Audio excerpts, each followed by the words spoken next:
Yo, yo, yo, what's good, Jams? It's been a minute. Haven't talked to you on here in a while.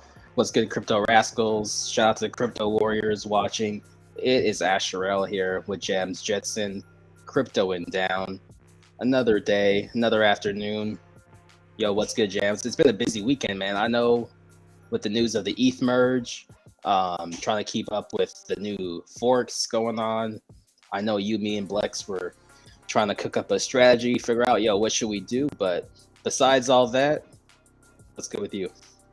Yo, yo, yo. Shout out to all the crypto rascals out there. This is Crypto and Down, episode 116. Shout out to the crypto warriors out there on the Gentlemen of Crypto channel. Shout out to King for jumping in, allowing us to go live on his channel with Bitcoin Zay. So shout out to all the crypto warriors out there. I'm doing good, bro. We've had a busy weekend. We didn't do a show in about 6 days. So as you mentioned, it's been a little bit. We've talked some crypto. Lots of exciting news has happened. The Ethereum merge did in fact take place. And then there were some additional forks. Ethereum chain, as you mentioned as well. ETH proof of work, and now ETH F. The letter F as in Frank. Okay. Another fork that is available to the Ethereum blockchain users. Before we go any further, follow our Facebook page at Crypto and Down. Follow us on Instagram at Crypto and Down. Follow us on Twitter at Crypto and Down. And if you want to check out our NFT collection, please go to OpenSea.io/Crypto and Down. Yeah, a lot of moving parts with the ETH forks. Is that ETH F? Is that going to be another proof of work fork that they're doing with that one? So that is proof of work fork. So yeah, we'll see how it plays out with Ethereum 2.0, which is now moving over to proof of stake, compared to like ETH W, ETH F, and then Ethereum Classic. How those three being proof of work, what type of activity they have versus the proof of stake chain. So those aren't going to be associated with the Ethereum Foundation. So it'll be interesting to see if miners, what type of, let's say, economic activity they can have over there, whether it be with developers or, I don't know, cool and new projects. So agreed, my brother. Yeah. All right, not to waste any more time. We know what y'all are here for. Let's check out those prices. You know, hopefully we like to coin the term Money Making Monday. We didn't talk about that yesterday. It's Turban Tuesday today. So let's see how the market is faring in that regard. Let's get into these top prices.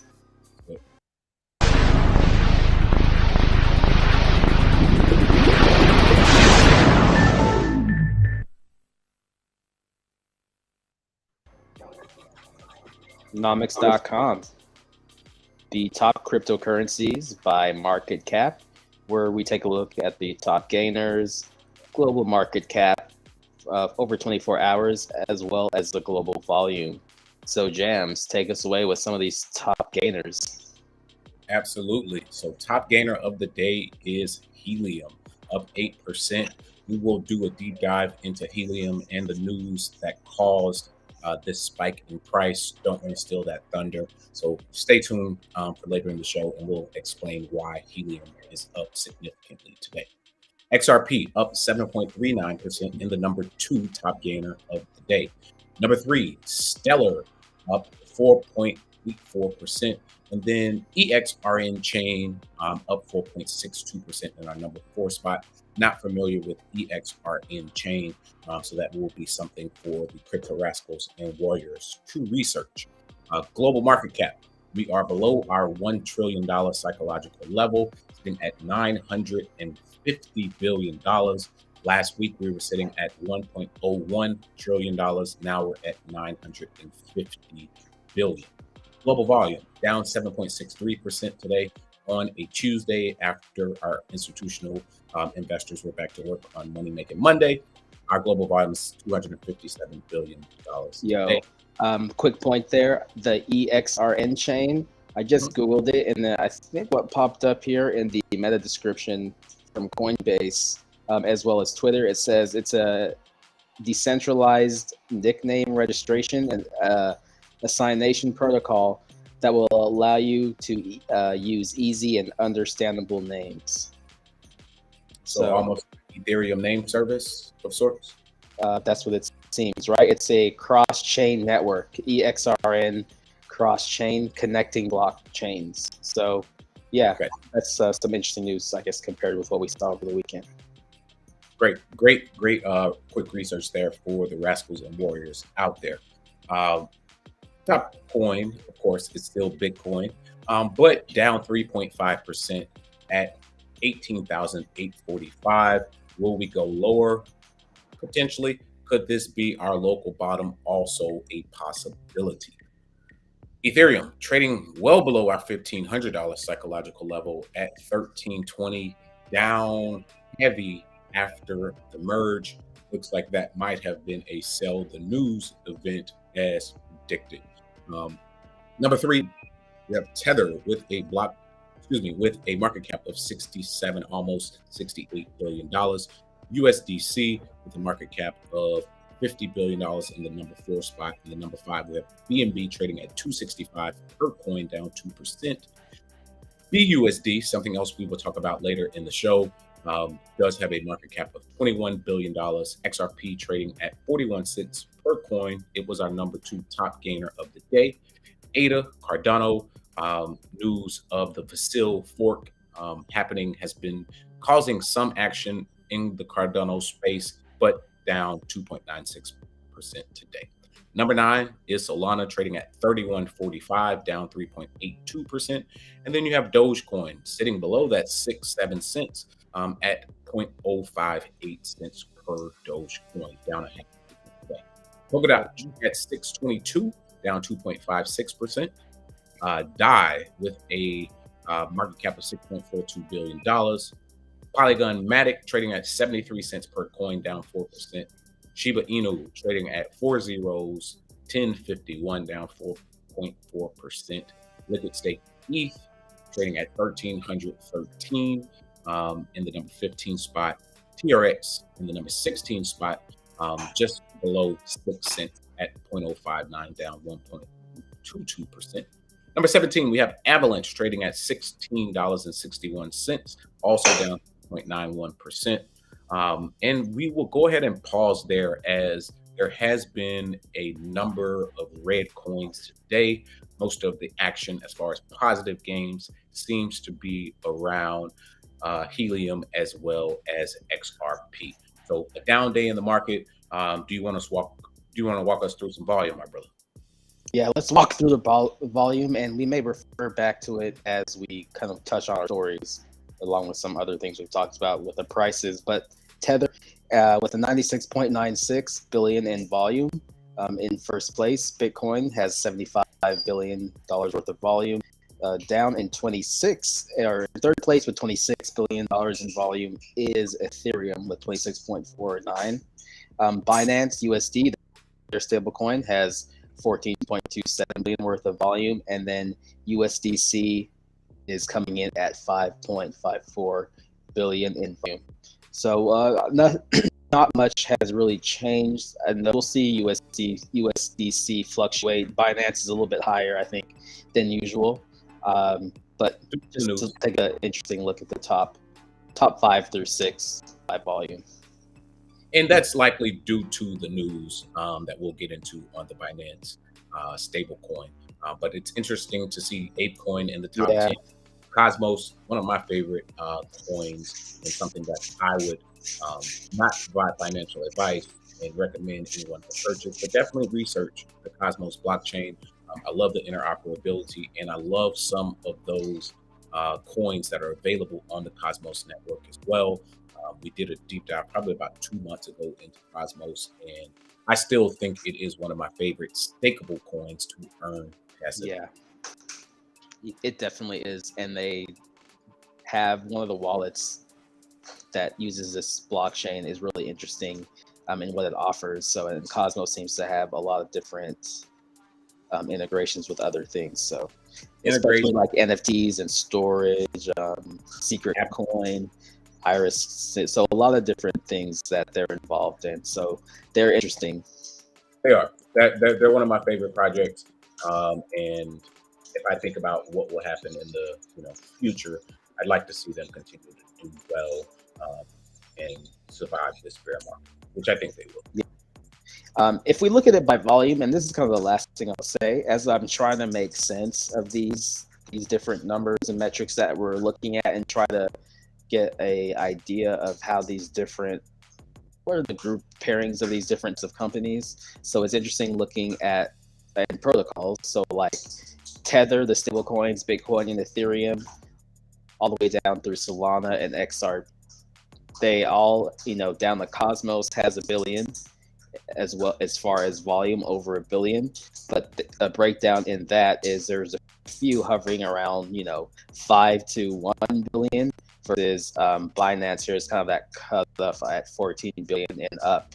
So we're kind of breaking these into, I guess, brackets to get an idea of where's some activity, who are more so aligned. ApeCoin and Cosmos having the same type of volume, interesting to consider as well. And then thinking about, okay, Bitcoin Cash, Chiliz, Litecoin, EOS, Polygon, all hovering around in the similar. And these seem like a solid pairing of coins, projects, blockchains that are going to be here to stay, I think. And even though they have different setbacks, specifically maybe like Bitcoin Cash, maybe haven't lived up to the hype, they're still here.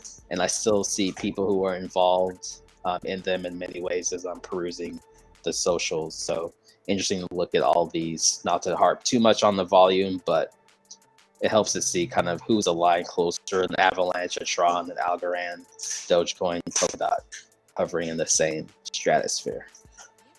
I love that you look at it from that perspective of activity and excitement, and how that will drive adoption as well as sustainability in the long term. Those are some of our blue chip cryptocurrencies. There are thousands of them, but where is the economic energy being put? Of course, Matic, your Chainlinks, your Avalanches, your Polkadots, your Dogecoins, your Tron, your Algorands. And many of these coins do allow you the ability to stake them and earn more. Not all. Some are mineable proof of work coins, but when you are growing your bag during the bear market, attempting to accumulate coins for the return of the bull market, target what others are buying, as that may be a key indicator for what is going to happen in the future. Great insight there, Ashro. I love that, bro. Yeah, we'll break that down more and see, kind of compare things as the market moves over the months. Gotta follow the money.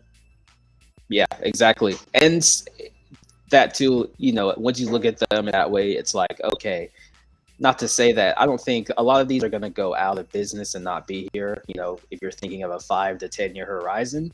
But some of the ones that I am looking at, they seem to have like sustaining power, and are actually trying to weave their way into the financial system in some sense. It's just a matter of it taking form more like that we can see in day-to-day use. Absolutely. Shout out to Hops and Doom, the Groovy Crypto Cats. Hello. I am watching. Love you. Hope you are all good, you rascals. Shout out to the boys out in Colorado. We definitely appreciate the continued support and love. And shout out to everybody over on the Gentlemen of Crypto channel. I do see you, and we want to acknowledge y'all as well.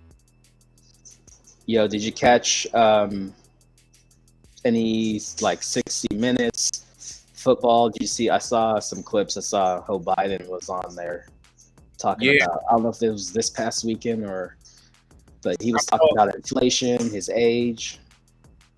I didn't watch the whole interview, and I actually didn't watch or listen to any clip. I saw a quick, brief, like commercial during the football game yesterday, and it was Joe Biden, Jim Crow Joe, walking through the Oval Office, and he just looked very uncomfortable. But I had a thought that just jumped into my mind. He is literally a founding father. Like when we think about like what like founding fathers look like on in the history books that they wrote for themselves, that you could take a picture of Joe Biden and put him in the place of any one of them Madison Bro, Adams, and you wouldn't that's know so disrespectful, man. 2022, Bro, 1976. You wouldn't know that. I can't believe you did Ben Franklin like that. Bro, he looked like Ben Franklin, bro. When I see him Bro, in the office, I was like, can't damn, believe you did like, that to Ben. bro. Like, damn, how are you 200 and something So, years? are you saying that Biden might be on this new crypto money? We'll have, like the representation of the new CBDC. Is that going to be Biden's face? Bro, if And that man is already on the is quarter, it going to be? who is he on that? Is that what you're telling me right now? They need to cut that out. Hey man, but before we get into our down, man, we got too many crypto stories, so I don't want to start getting too funny, too wild yet. We gotta keep on track with the schedule. I feel you. What they came here for. So whenever you're ready to jump into, let's hit this. Yeah, let's hit this segment first. I just brought that up because we like to hit the analytics, and there was a couple things I wanted to look at.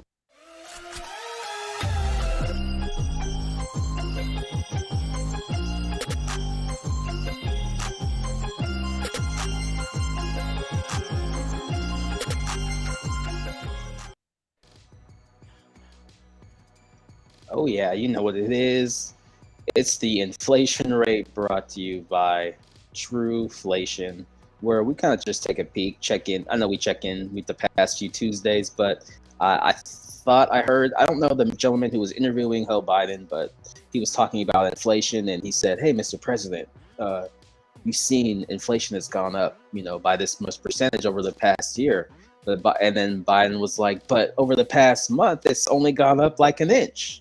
So just wanted to take a look and see at the monthly what inflation is. And for those of you who don't know, this is trueflation.com, where they use different categories to track and give you a better idea of what inflation is by tracking things like food and non-alcoholic beverages, housing, transport, utilities, health, alcohol, and tobacco, and give you an overall breakdown. I'm looking here at the month chart, so kind of looking from August 22nd, inflation coming in at 8.97%. Oh, he may be right. And now at September 19th, it's at 8.77%. So I don't know if that counts as an inch, but he was right there. Inflation, has come down from 8% down to 8.77%. So interesting look. Like telling me I'm paying, instead of paying $5 for a tank of gas, I'm paying $4.85. Yeah. That's still fucking high.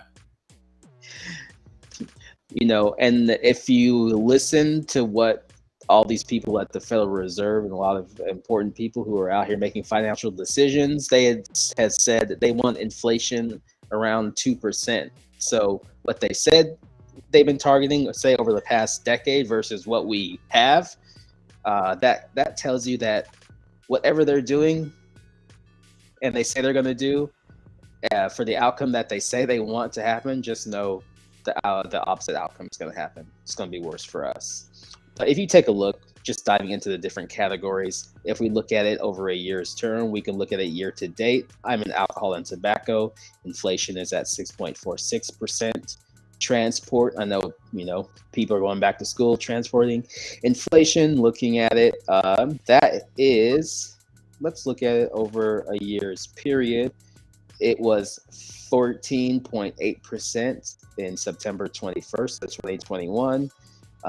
Let's see here now, September 16th, it's at around 11%. So like you were saying, still pretty high.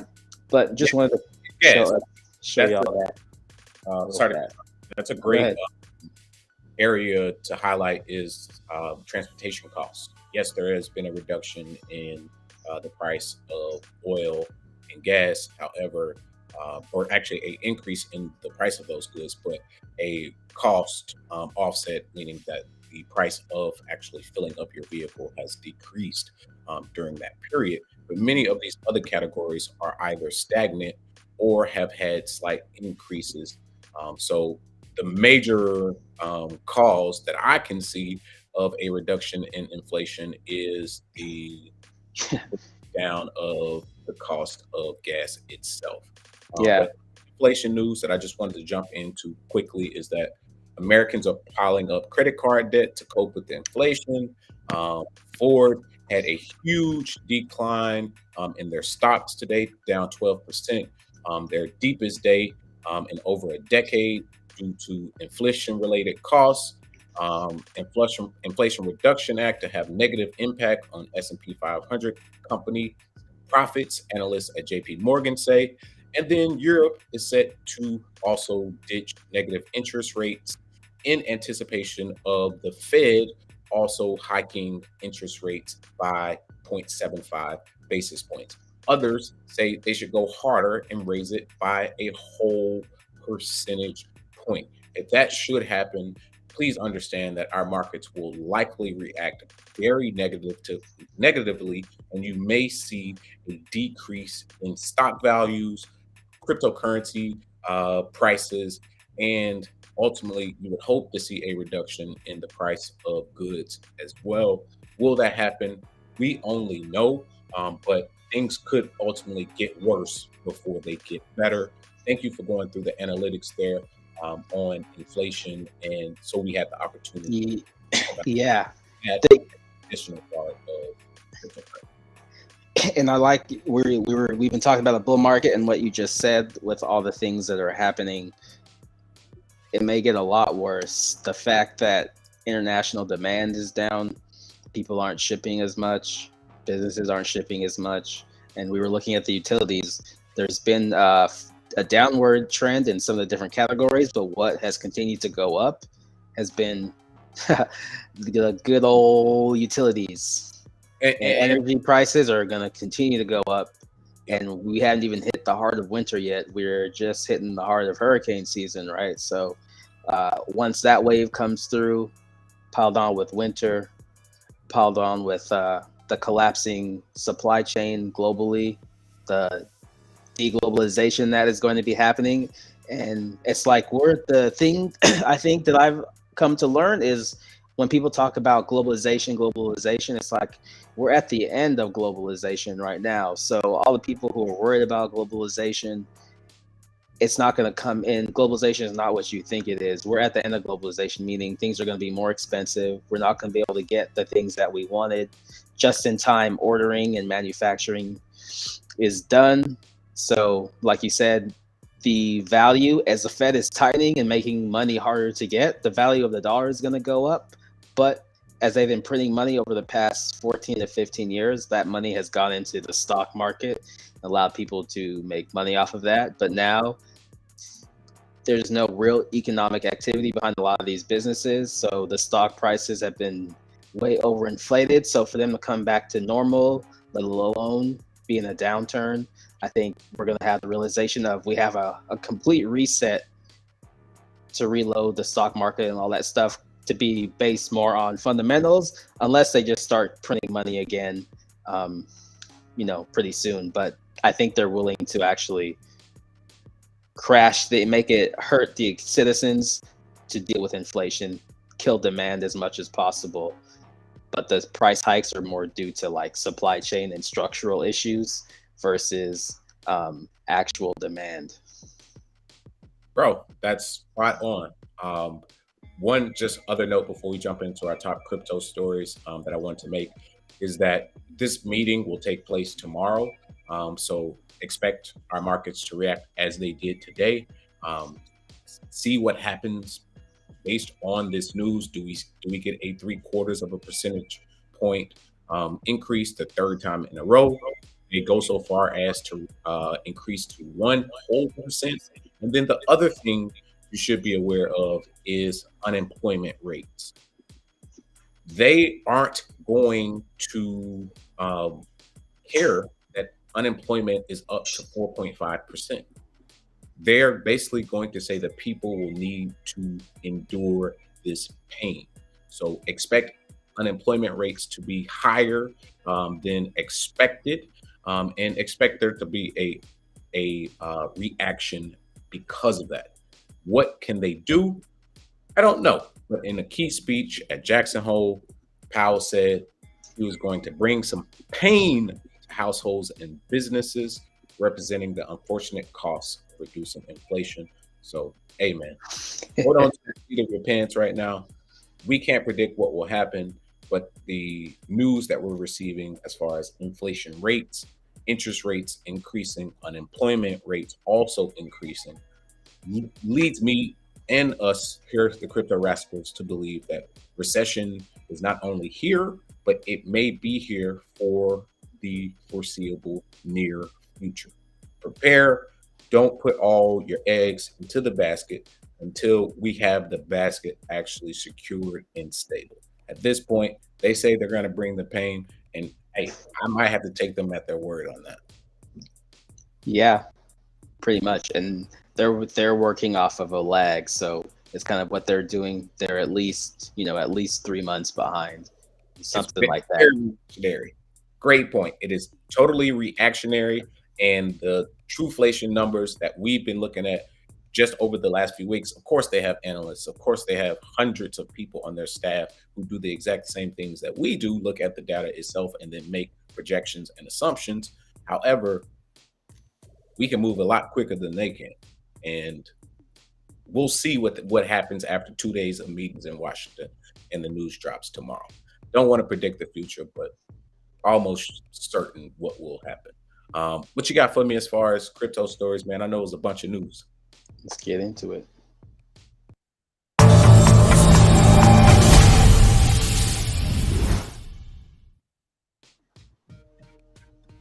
Oh yeah. And this story is pertinent because Helium was one of the top gainers of the day that we looked at on nomics.com. But this article by Andrew Hayward from Decrypt, Helium founders T-Mobile launch crypto-powered 5G mobile service. Helium Mobile will tap both the decentralized 5G network and T-Mobile's service while also offering crypto rewards to its users. Okay, that's pretty cool. I'm trying to educate the people where I work at and things like that about crypto and how it's applicable. And I like to see stories like this where I guess incorporating cryptocurrency already into the model you already have, say as far as how businesses utilize rewards programs. So continuing, Nova Labs and T-Mobile have partnered to launch Helium Mobile, a 5G wireless service for smartphones. It will use Helium's decentralized crypto-powered 5G network as well as T-Mobile's network and switch between the two as needed. Oh, okay, that sounds pretty cool. So Helium Mobile will be a mobile virtual network operator, MVNO service, and will tap both the T-Mobile and Helium networks for customers in the United States. It's set to launch the first quarter of 2023. The service will rely both on the networks of T-Mobile and the Helium users who are utilizing the 5G nodes. So I guess Nova Labs, which is responsible for Helium, they have agreed to a 5-year agreement of power with T-Mobile to power the service. I've always liked Helium, especially when it was an Internet of Things device, connecting us to Wi-Fi systems and having the ability to run your own node and then earn crypto tokens as a result, just by having a wireless hotspot where others could connect. Then they come with this news and they're like, yo, bro, not only did we already have our own 5G wireless service, decentralized nodes, but there were only like 4,500 of them. So we said, we have this technology that we really want to get out to the world. Let's partner with T-Mobile, one of the biggest brands that there are when it comes to communications. And we're going to sign a 5-year agreement to partner the service. Not only are we going to sign a 5-year agreement, the cheapest plan going to start at $5. Hey, man, they coming out swinging. And then they said, not only will it cost $5, but if you share your anonymous data about the network's usage, you have the ability to earn the mobile token. Come on, AT&T. Come on, Verizon. Come on, Sprint. How y'all get beat to the mobile token rewards for sharing your data? This ain't, to Yo, me, easy, man. T-Mobile would be the one to make this move, and I'm like, a home run to me. yeah. You have the ability to switch between the T-Mobile network, which will initially power this Helium partnership, but eventually you will switch between the two networks, the Helium 5G network and the T-Mobile 5G network. So your calls will initially take place on T-Mobile's network, but data transfers will actually take place on the decentralized network or automatically fall back to T-Mobile's network. Is this new? Hell yeah. Will there likely be some problems early on? Possibly. But I love to see how far this space has come, and especially love to see innovative technology that is disruptive in an economic way. Why not? Why am I sitting here paying hundreds of dollars to these large corporate entities when I could pay $5 and earn token rewards just by sharing anonymous data? They getting my data and information anyway. Man, let's see if the Federal Communications FCC gonna let this slide, because that's a home run. Yeah, that's a question. That's I think my only concern that I had with Helium was like, I don't know the official rules and stuff like that, but I guess on a technicality they could come in and try to shut it down. So a good move to get some money behind you if that's the case, to actually have a real live partnership, and these networks, the possibility of service being provided on someone else's node or something like that. It's definitely a win probably for these companies like T-Mobile, Verizon, and AT&T once they eventually get around to doing something like this. But AT&T, and Verizon, those are the big players. AT&T, I don't know if you want to talk about a long-standing, probably corrupt organization. It's probably AT&T, so they're probably gonna do whatever they need to do to make sure T-Mobile doesn't get a leg up. Hey man, we'll see what happens. I know AT&T said we're going with the Hail Mary. We signing LeBron James, but LeBron James can't do that. Good job, Helium and T-Mobile. But I did see some comments in the comment section. Why I Tried says another great show so far, gentlemen. But a great question from Real Talk. He says, this seems promising, but why did Helium sign up with Solana? Has Solana fixed their network? So let me ask, let us answer this first question. We do have an article right here that speaks to this precisely. And Solana offers significant benefits to Helium, but are not limited to scale, community, and composability. They want to actually be on a a larger blockchain. So by larger, I mean fast and cheap transactions. By fixing, do you mean will Solana be down every other month? Will we see headline after headline about Solana having problems? Possibly.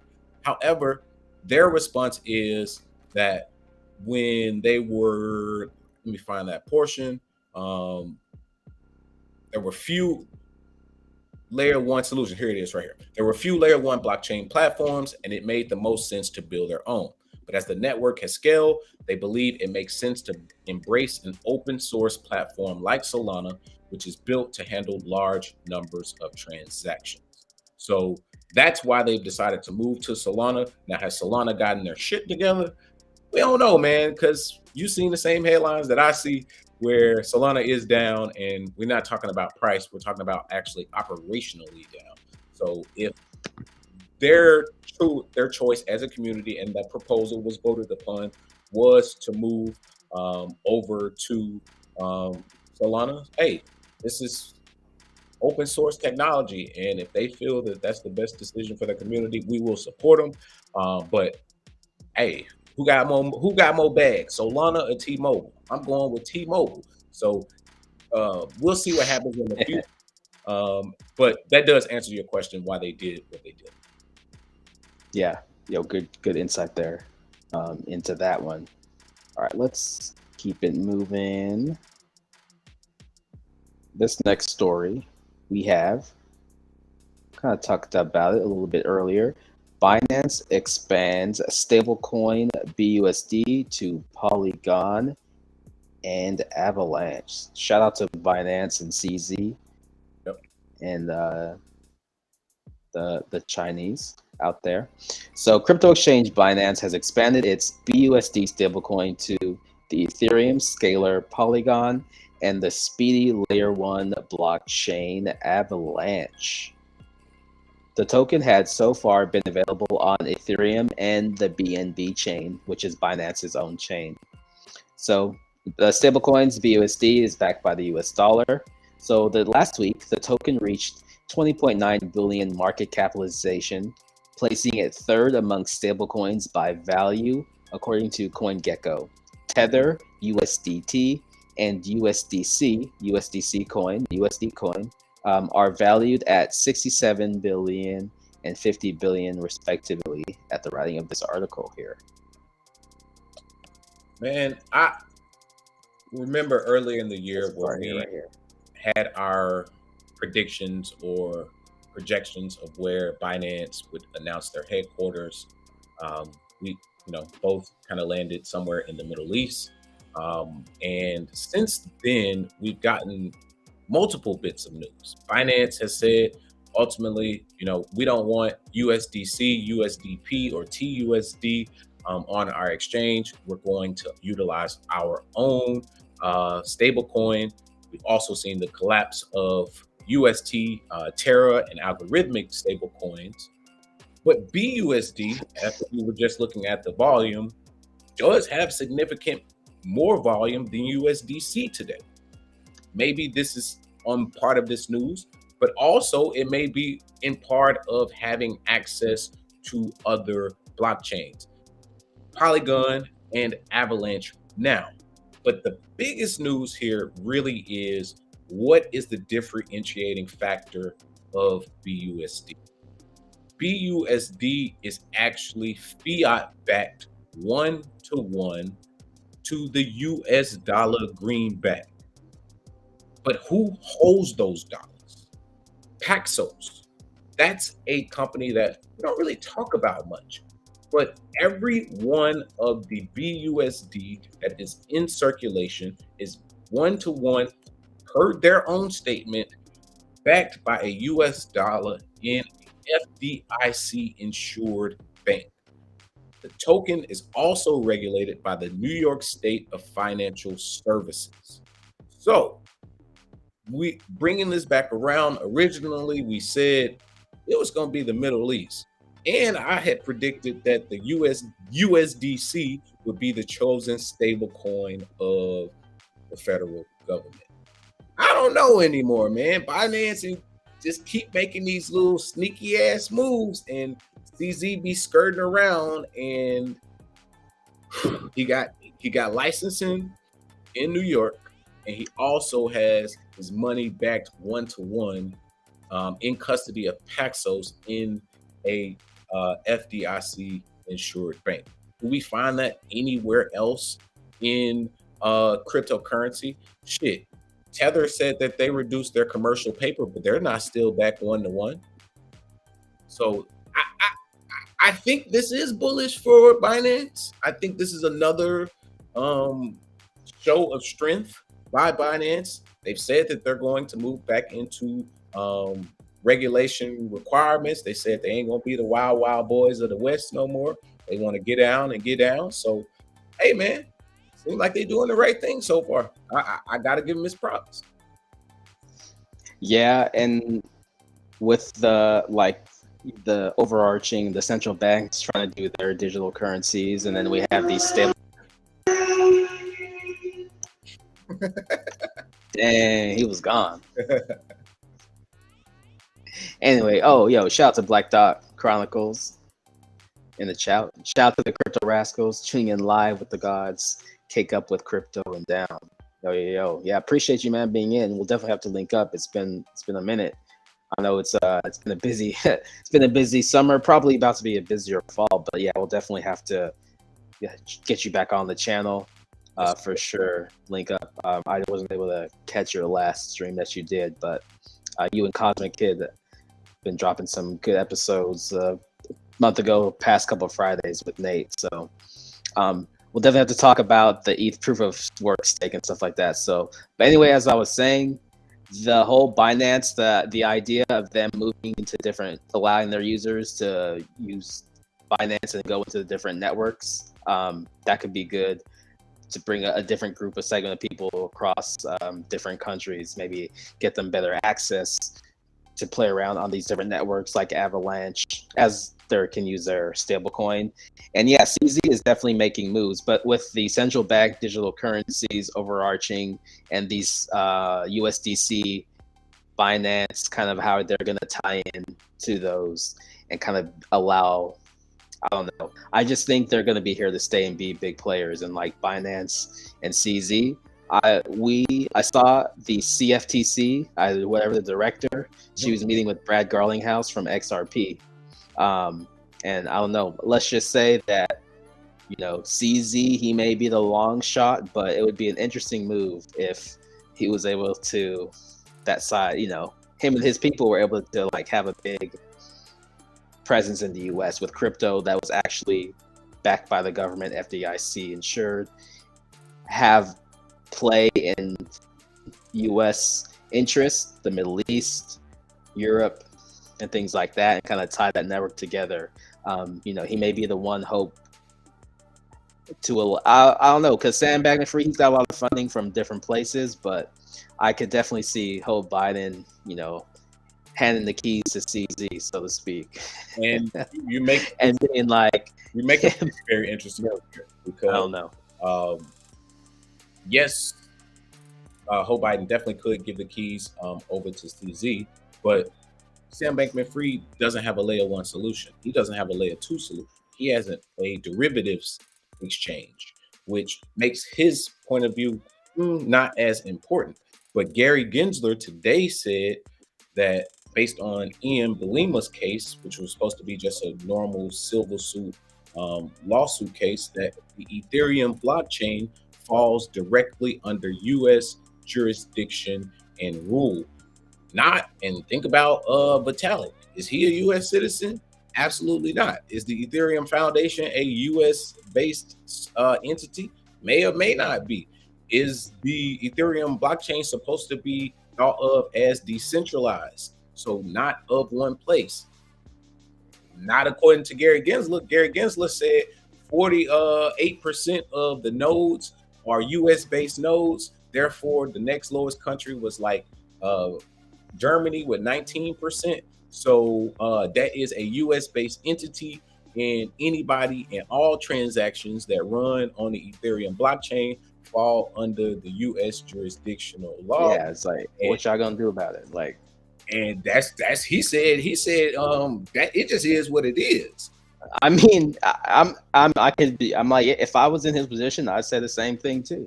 I'd be like, and bro, in paragraph 69 of the complaint that was filed against Ian Belima. Shout out to Ian Belima, man. He got charged for an ICO, and the ICO was 60 grand, bro. So like, shout out to Ian. Dang, and they got him. Yeah, man. I didn't know. I caught him recently. I didn't know about his backstory. I heard bits, but I didn't know. Yeah, man. You know, they come after us the hardest, man. It's man. It's always interesting funny how they come after us the hardest, man. Hey, man, that's what I'm saying. Hey, FBI, CIA, all y'all out there. I'm not out here. No ICOs for Paragraph 69 is where they put this. But last week we were just talking about how much of the Ethereum blockchain runs on AWS servers. So it's like if you're running on AWS cloud, and that's where our transactions are being processed, Gensler actually does have a pretty strong ass point.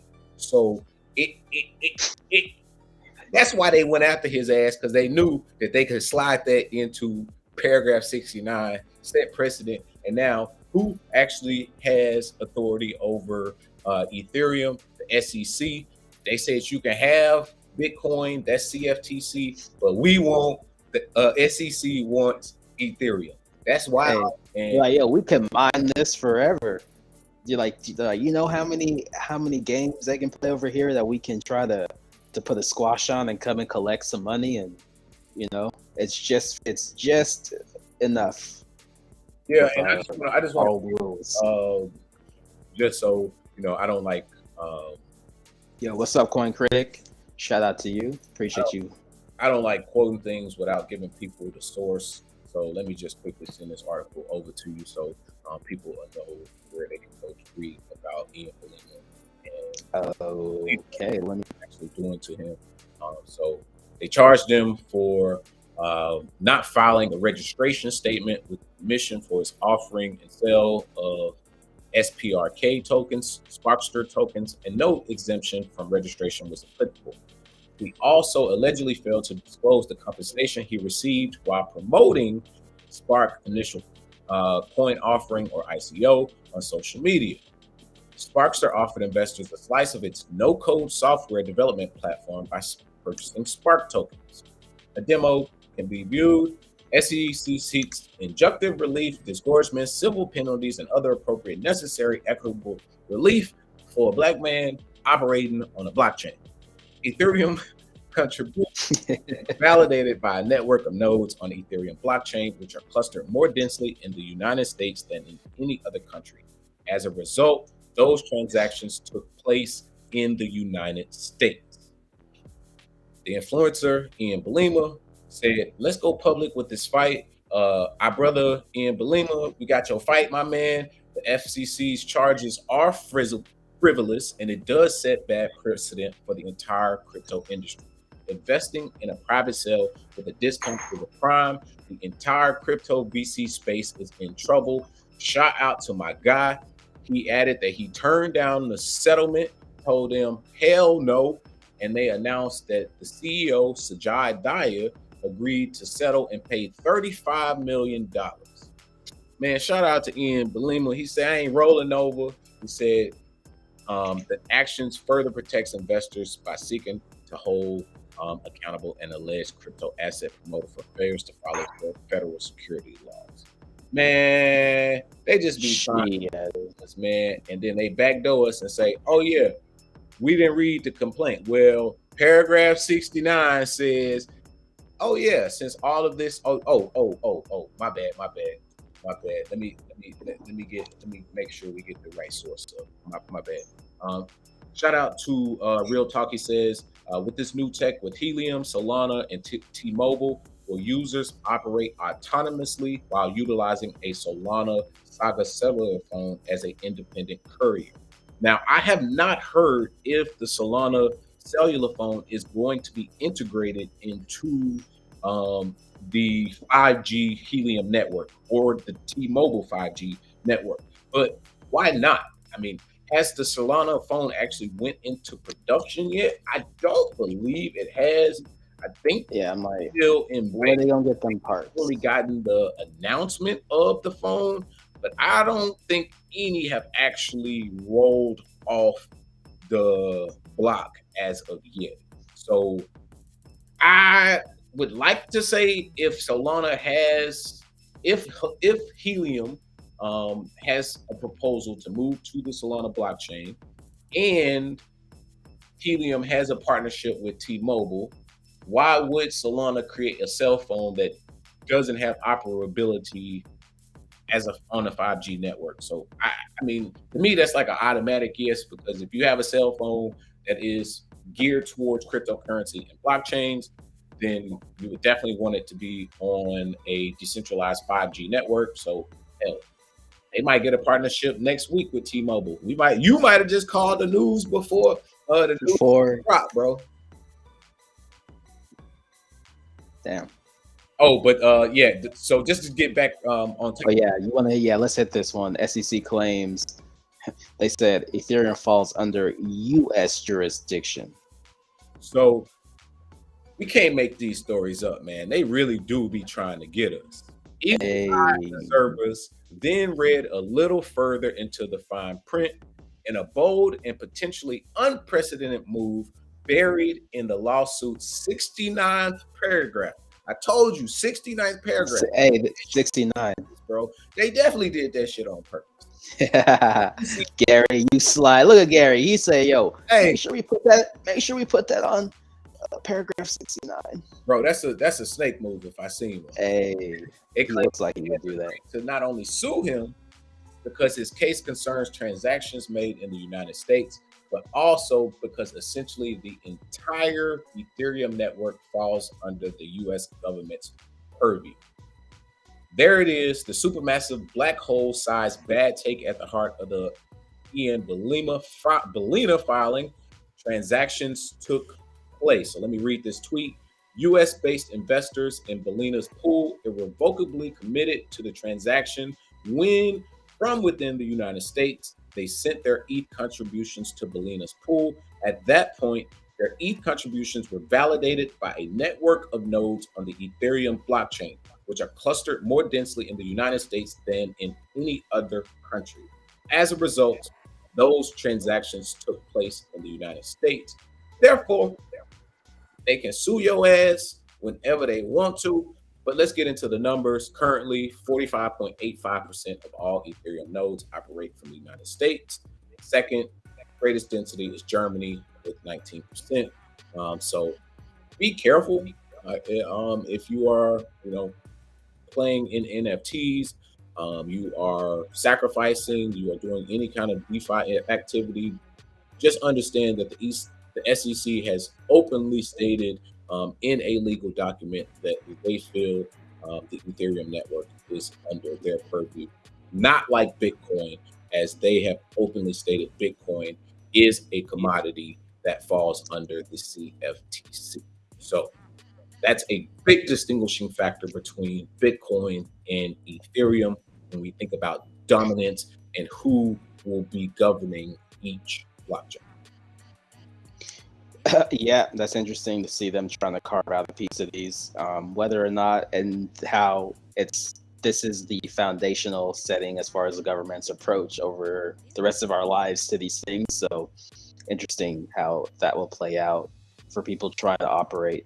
It may be a little bit harder over on Bitcoin to do it, but they've definitely, you can tell it's in uniqueness, and that may not even be a commodities in a sense, so to speak. It may be something a little bit different, as in if these aren't securities in the definition. So it's like, instead of doing something new, it's kind of like, all right, well, here, you get this one, you get that one, and we'll try to squeeze it in and make it fit this template that we've had for the past, hundreds of years, or even decades, honestly, in the past few decades, for something that is totally new, revolutionary, and it's going to transform how we interact with each other. Yeah, man. So, I just want to read one more tweet. Shout out to at Adams Cochran. He says, wow, the SEC had an easy potential win here that none of the crypto world would have complained about, going after a token pumper for promoting to U.S. customers. Nothing we ain't seen before. Instead, they shoehorned in an argument that all Ethereum transactions are in the United States because of the higher node density. Rather than take on a simple case, the SEC is trying to use this to set precedent, claiming that all of crypto is under SEC's jurisdiction. No, all of the Ethereum blockchain. They did not say that Bitcoin fell under the SEC. They actually said the opposite of that, just to correct my man Adam Cochran. But I do agree with them here. This is an absolutely unacceptable overstep that will have to be pushed back against aggressive. Good take, Pat. Yeah. All right, let's get into our last story, the one we've been teasing in the thumbnail. Here it is. Robinhood lists USDC as first stablecoin on trading platform. Robinhood today announced that it would be adding the industry's second largest stablecoin as part of its crypto push. All right. So they first opened their door to trading crypto in 2018. It's been steadily adding tokens.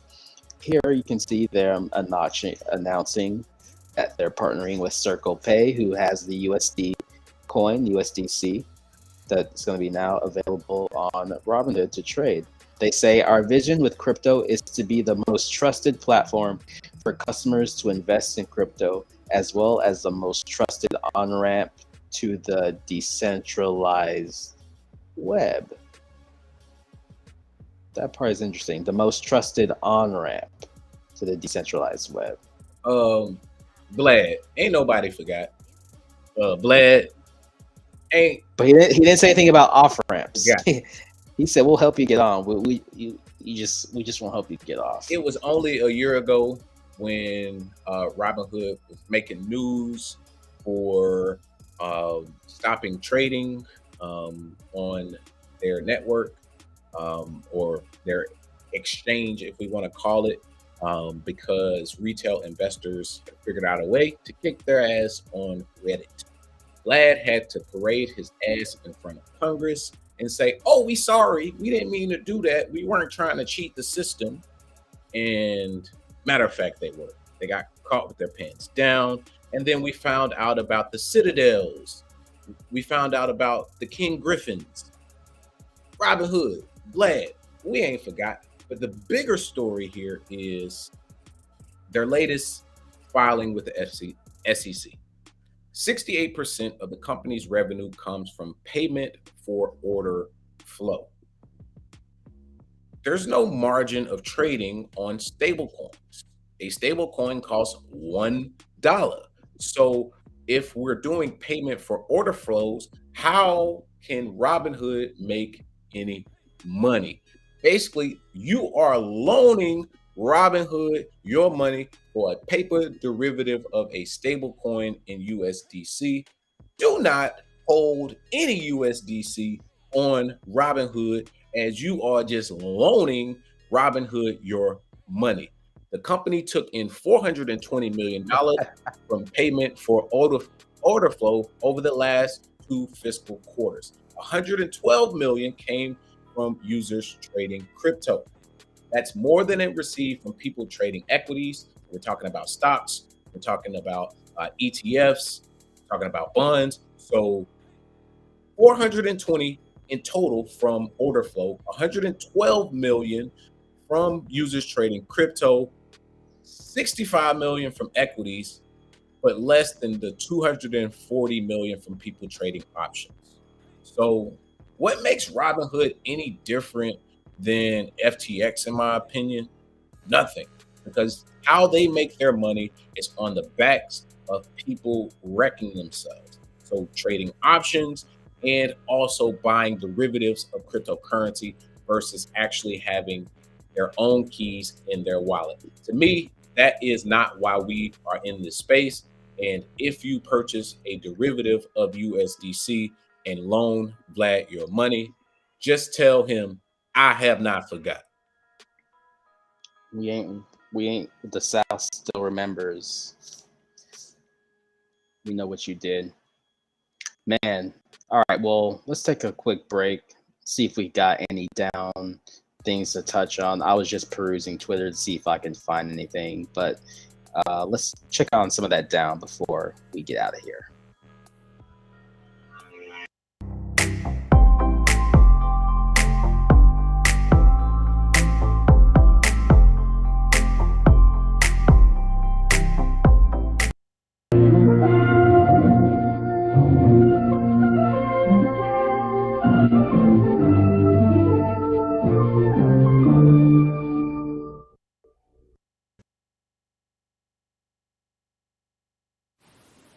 Hit the like button. Hit the like button.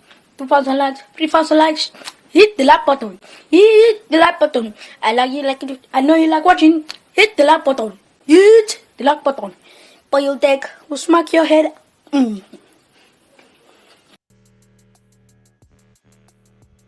So I was trying to see if I could find anything going down on Twitter. It's elections. I was getting texts about elections. So shout out to all y'all going out there and voting out there. Let's see what's trending. Kevin Bacon, 6 degrees of Kevin Bacon. It's always a fun game. Putin is dead. That is trending. Oh man. Oh look, they're putting the interesting. Nice work there. We got Voldemort, Putin, and Joe Biden. All right, let's. It's kind of dead on this Turban Tuesday. We got Stop GOP abortion bans, The Resident, Crunchyroll. Okay, Crunchyroll. Shout out to my anime fans out there. MLB, Kyle Gibson. Yeah, not a whole lot going down. Hey, it's actually a couple stories that I did want to jump into rather quickly here. First and foremost, stop shipping migrants across the country and dropping them off in random ass cities for political reasons. Whoever feels that it's like okay to like grab somebody off the border and they just got to America and then drop their ass off in Philadelphia. I don't want to go to no raggedy ass Philadelphia, bro. Like, I don't know, man. I was looking at it like basically what you're telling people is we'll ship you anywhere you want to go. Not where everyone want to go, but it's like, hey, coming to America. I'm like, this has the opposite intent because they're like, yo, if you come and cross the border, not all these governors will take you halfway across the country to Martha's Vineyard and drop you in there. I'll be like, bro, really? I saw a number. It was like two people in the last. Seems like a setup. Yeah, it's definitely a setup.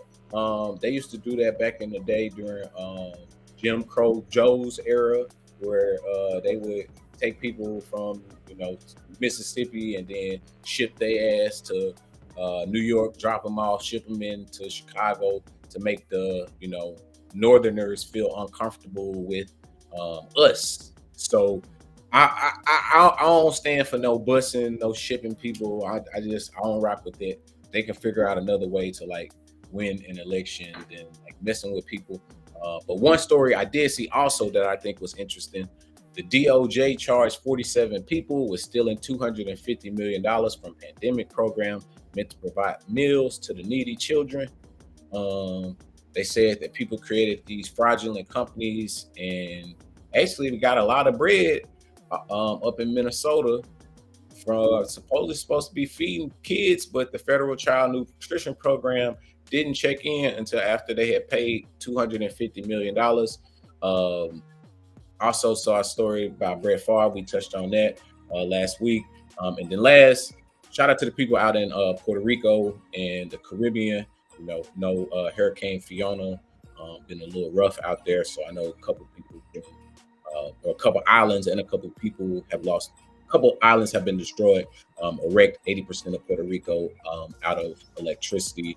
And I think like 4 people lost their lives, and it's moving, through Turks and Caicos, and will continue on through the Caribbean. So we think about the people down in Puerto Rico, think about the people in the Caribbeans, and last, I guess, it was a good Turban Tuesday. We touched on a lot of stories. Asherelle, anything you got for the people?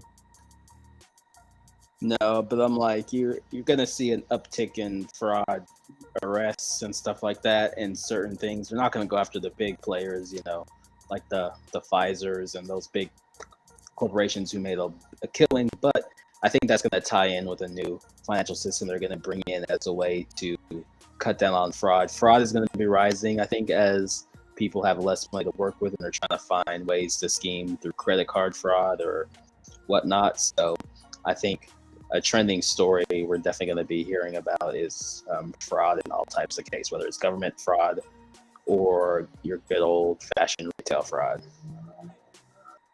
Agreed. Only other crazy stories I saw this weekend, just before we go, I saw that America has a STD problem that is out of control.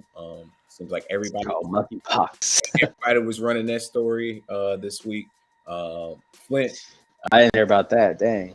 They said that nearly 1 in 4 Flint residents may have PTSD after the water crisis. 1 in 10 American adults, and 1 in 5 teens got depression. I got PTSD from social media, And then they said health panel recommends anxiety screenings for all adults under 65. So that's the news that you can use. Seems like we all stressed, anxious, and depressed. Get your ass. Man, that's another test. Like before you get hired, let's do an anxiety. I'm like, man, hey, y'all just want to be giving people tests, papers, and tests. I was gonna say, smoke some herbs, get your ass outside, hug your family. Word. Get outside, man. The people complain, get outside, walk outside, get some sun, stop complaining. Like, Yeah, don't you're fall alive. for the narrative. Like, And for real, right? Like, I don't outside of that shit, that's crypto and down for this week, man. Peace, love, and soul to all the good people. We appreciate y'all in the chats. Shout out to everybody that's been locked in the whole episode. A lot of good information was shared tonight. So we'll see y'all next Tuesday. And then if you want to check us out over on our channel at Crypto and Down, we'll probably get a show or two in this week. BDK, Son Cypher, hit us up, bro, so we can do a stream with you and Cosmic Kid and Big Nate J like we supposed to do. So let's get it in, man. that Peace. peace, servant.